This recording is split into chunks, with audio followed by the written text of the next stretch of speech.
জরুরিকালীন break কষে train থামিয়ে এক জোড়া হাতিকে প্রাণে বাঁচালেন দুই ট্রেন চালক। ডুয়ার্সের হাসিমারা থেকে মাদারিহাটের মধ্যে ঘটনা। জানা গেছে, গতকাল বিকেলে আলিপুরদুয়ার থেকে এনজেপি-গামী ট্যুরিস্ট এক্সপ্রেস চালক কাজল চন্দ্র ও বি দেবনাথ লক্ষ্য করেন রেল লাইনের পার হচ্ছে দুটি হাতি। সঙ্গে সঙ্গেই তারা ট্রেন থামিয়ে দেয়। পরে হাতি দুটি ফের জঙ্গলে ঢুকে গেলে নির্দিষ্ট গন্তব্যের দিকে এগিয়ে চলেন ট্রেন। উল্লেখ্য, এর আগেও একাধিক ট্রেন চালকের তৎপরতায় হাতি প্রাণ রক্ষা পেয়েছিল।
Bureau report, royal Bangla TV.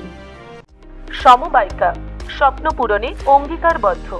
সহজ উপায়ে আপনার ঘরের স্বপ্ন পূরণ করুন সমবায়িকার হাত ধরে, কিস্তিতে এবং অগ্রিম বুকিং এর মাধ্যমে। সমবায়িকা, তিনবাত্তি মোড়, শিলিগুড়ি। আজই কল করুন 7601829172 এই নাম্বারে। এছাড়াও কল করতে পারেন 8617037678 এই নাম্বারে।